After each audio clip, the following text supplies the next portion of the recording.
네, 안녕하세요. 오토플레이입니다. 저는 지금 기아 레이 페이스리프트 모델을 시승하고 있습니다. 기아 자동차의 아주 오래된 박스형 경차죠. 정말 오랜 시간 동안 많은 사랑을 받아온 모델이라고 할 수 있는데요.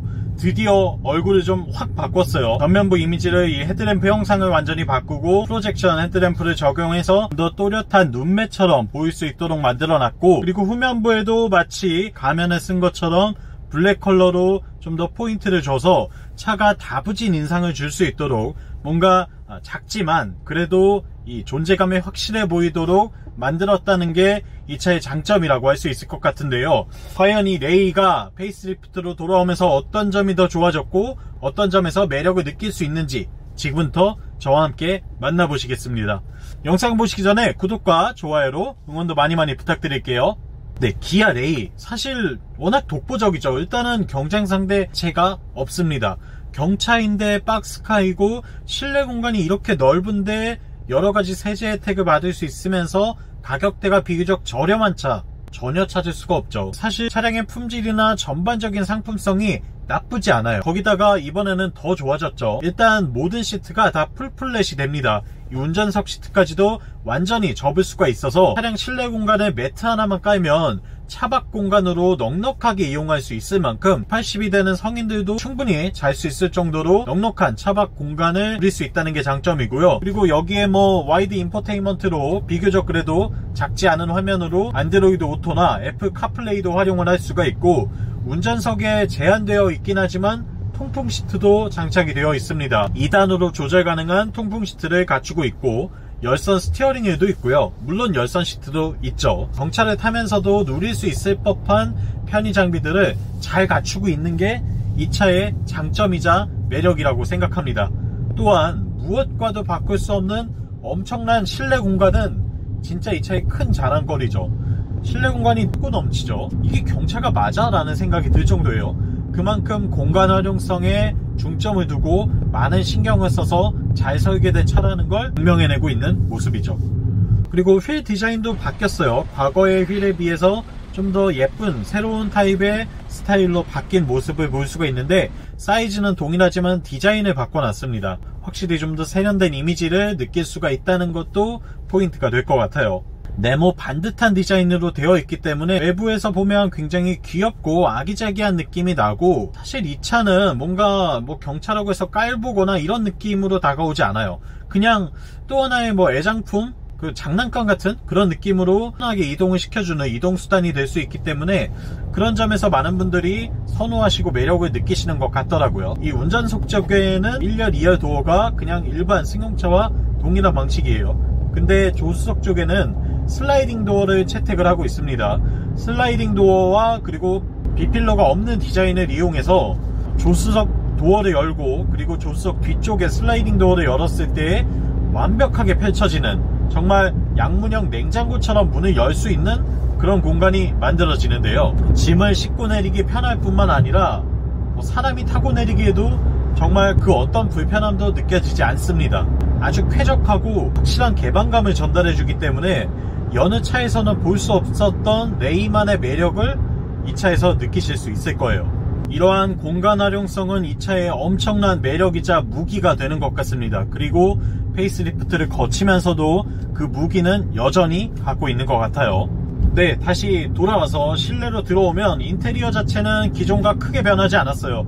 기존의 구성을 거의 그대로 취하고 있는데 새로워진 기아 로고가 지금 눈에 띄고요. 그리고 계기판이 디자인이 좀 바뀌었죠. 디지털 클러스터라고 하기는 조금 애매하지만 아날로그와 디지털의 하이브리드 타입이라고 생각하시면 될 것 같아요. 그리고 눈으로 그냥 봤을 때에는 누가 봐도 디지털 클러스터처럼 보이도록 잘 만들어 놓은 모습도 확인할 수가 있고요. 여러가지 수납 공간이라던가 공간 활용성이 정말 뛰어난 것 같아요. 곳곳에 짐을 넣을 수 있도록 설계를 해놨어요. 차를 만들 때 무엇에 집중해야 하는지, 뭐가 포인트인지를 정확히 짚었다는 뜻이 되겠죠. 그리고 시트 포지션도 굉장히 넓고 탁 트여 있기 때문에 운전을 하는 데 있어서도 초보 운전자도 아주 부담 없이 편안하게 이 차를 몰고 다닐 수 있을 정도로 잘 만들어 놓은 모습도 볼 수가 있습니다. 창문 사이즈도 아주 큼직큼직해서 개방감이 상당해요. 정말 운전을 처음 배우는 입장에서는 어쨌거나 내 시야에 모든 게 잘 보이는 그런 운전석에 앉아 있어야 차를 몰기가 편해지는 건데, 그 점에서 따져봤을 때 레이는 거의 100점이라고 할 수 있을 것 같네요. 그리고 루프 공간도 아주 여유가 있습니다. 머리 공간도 190, 200 되는 분들도 이 차에 타서 운전할 수 있겠다는 생각이 들 정도로 매우 넉넉한 모습을 보여주고 있어요. 여기에 캡포워드 형태의 디자인을 취하고 있기 때문에 대시보드도 아주 넓게 펼쳐져 있죠. 상대적으로 차가 더 넓어 보인다는 인상을 주기에 충분한 그런 디자인 기법을 사용한 모습의 레이를 보고 계십니다. 옵션들은 아까 말씀드린 것 외에 이번에 차선 유지 보조 기능이 들어갔어요. 반자율 주행이라고 이야기하기는 약간은 아쉽지만 차선에 따라서 스티어링의 조작을 알아서 해주기 때문에 앞차와의 거리 조절만, 어댑티브 크루즈 컨트롤이 빠져 있거든요. 이 앞차와의 거리 조절만 내가 할 수 있다면 스티어링의 조작은 어느 정도는 차에 맡겨도 된다는 거, 차에서 그래도 어느 정도의 반자율 주행을 할 수 있다는 건 큰 매력이 되는 것 같습니다. 그리고 퍼포먼스에 대해서도 이야기해봐야 되겠죠. 레이 3기통 가솔린 자연흡기 엔진을 쓰고 있어요. 아쉽게도 터보 차저는 빠져있지만 최고 출력 76마력, 그리고 최대 토크 9.7kg 포스미터 가솔린 자연흡기 엔진을 장착하고 있습니다. 출력에 대해서 엄청난 기대가 있는 분이 아니라고 한다면 몰고 다니는데 딱히 불편하지는 않아요. 빠른 가속을 기대하기는 좀 어렵습니다. 아무리 제가 뭐 가속 페달을 깊게 밟는다고 하더라도 속도가 그렇게 잘 붙진 않습니다. 이렇게 가속을 즐기고 뭐 빨리 다니고 이런 거에 별 미련이 없이 도로 흐름에 맞춰서 적당하게 안전하게 정속 주행을 하겠다라고 하신다면 몰고 다니는데 큰 불편함은 느껴지지 않더라고요. 운전하는 데 있어서 주행이 안 된다, 이 정도의 느낌은 아니라는 거 참고하시면 좋을 것 같아요. 제한 속도 영역에 따라서도 또 달라지는 것 같습니다. 60km 또는 50km 정도의 시내 도로를 주행할 때에는 80, 90, 100, 110 좀 어느 정도 고속으로 달려야 하는 흐름이 빠른 도로를 달리고 있을 때에는 아무래도 힘에 부치는 모습이 느껴지기는 해요. 하지만 그건 이 차의 영역이 아니라고 보는 게 어쩌면 맞을지도 모릅니다. 물론 이제 마음먹고 달리면 뭐 100, 140까지도 속도를 낼 수는 있지만 이 차의 성격에 어울리진 않는 것 같아요. 정말 엔진이 이거 터지는 거 아니야 싶을 정도로 굉음을 내면서 달리거든요. 60에서 80 정도의 속도를 완만한 기울기로 오르내리면서 편안하게 주행하는 그런 차의 관점으로 보시면 될 것 같아요. 부족하다 이 정도까지는 아닐 것 같고요. 다만 경차 이상급의 중형차 혹은 중형차 또는 스포츠카 이런 걸 타셨던 분이라고 한다면 이 차와는 출력 비교를 아예 안 하시는 편이 정신건강에 좋을 것 같습니다. 그리고 변속기는 4단 자동 변속기를 쓰고 있어요. 물론 다단화에 대한 아쉬움이 있는 게 사실입니다. 하지만 이것도 제가 아까 말씀드린 대로 시속 80km 이하의 속도에서 주행할 때에는 딱히 불편하진 않아요. 왜냐하면 어차피 이 4단이 모두 다 저속 구간에 매칭이 되어 있거든요. 기어비 세팅이 저속에서 힘이 크게 부족하다고 느끼지 않을 정도로 80km 이하의 속도에 모두 다 세팅이 되어 있어요. 고속도로를 달리고자 할 때에는 그건 여러분의 주행 패턴이나 주행 환경이 어떤지 이 차를 구매할지 말지를 잘 검토해 보시면 좋을 것 같다는 생각이고요. 전륜구동 형식이고 뭐 4단 자동 변속기가 들어가 있기 때문에 딱히 내구성에서 문제가 된다거나 또는 별도의 신경 써야 할 부분은 거의 없어요. 내연기관 차 중에서 가장 베이직한 기본 중에 기본에 속해 있는 그런 구성을 취하고 있기 때문에 별다른 문제나 아쉬움이나 또는 걱정해야 될 부분은 전혀 없다는 거, 요거는 장점이 될 수 있겠죠. 그리고 터보 엔진의 부재가 확실히 아쉽게 느껴지기는 하는데요. 환경 규제도 있고 설계를 추가해야 되는 부분들이 있는데, 레이는 어떻게 보면 내연기관에 지금 끝자락에 와 있는 자동차잖아요. 지금 와서 이 수천억의 연구개발비를 투입하기에는 또 무리가 있는 거죠.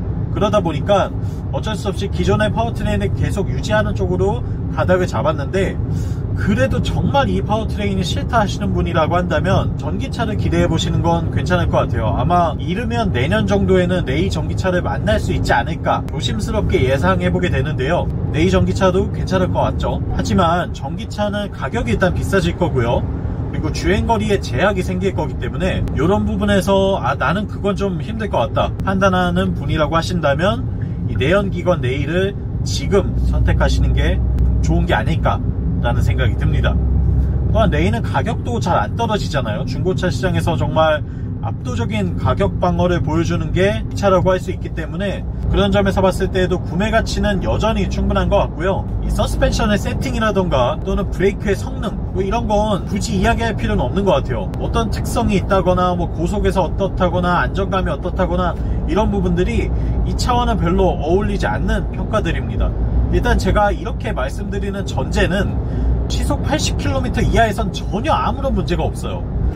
레일을 뭐 한간에는 뭐 잘 뒤집어지는 차다, 전복이 잘 된다, 불안해서 못한다, 이렇게 이제 약간 밈처럼 우스꽝스럽게 장난치는 놀리는 소재로 쓰이기도 하는데, 실제로는 이 차 몰고 전복시킬 수 있는 분이 과연 계실까요? 정말 쉽지 않습니다. 그 정도로 주행 안정성이 떨어지진 않아요. 적어도 60km 이하의 일반적인 속도에서 뭐 코너를 돌아 나간다고 할 때에는 전혀 이 바퀴가 노면에서 떨어질 일은 없다고 보셔도 될 것 같아요. 속수무책이겠죠. 그건 레이뿐만이 아니라 어떤 차가 와도 쉽지 않을 거예요. 그렇지만 일상적으로 이 차의 주행 환경에서는 뒤집어진다거나 이런 일은 전혀 발생할 일이 없습니다. 그건 걱정하실 필요가 없는 문제인 것 같아요. 그리고 연비 이야기를 좀 해봐야 되겠죠. 제가 이 차를 타는 동안 기록하고 있는 평균 연비는 리터당 13.2km입니다. 공인 연비와도 거의 유사한 수준이고요. 연비가 경차라고 해서 막 엄청나게 좋진 않아요. 왜냐면 엔진 자체의 출력도 좀 낮은 편이고, 그리고 차체도 공기 저항을 많이 받는 디자인이기 때문에 그런 점들을 고려했을 때에는 준수한 수준의 연비인 것 같고요. 정말 에코 드라이빙을 하면서 국도에서 정속 주행을 쫙 한다 그랬을 때에는 15km대 그 정도까지는 충분히 기록을 할 수가 있습니다. 다만 시내 구간도 다니고 일상적으로 타고 다닐 때에는 연비는 한 12에서 13 정도 왔다 갔다 한다. 기아 레이는 사실 돈 벌어주는 차입니다. 여러모로 정말 매력적이고 가성비가 뛰어나고 활용도가 높은 차예요.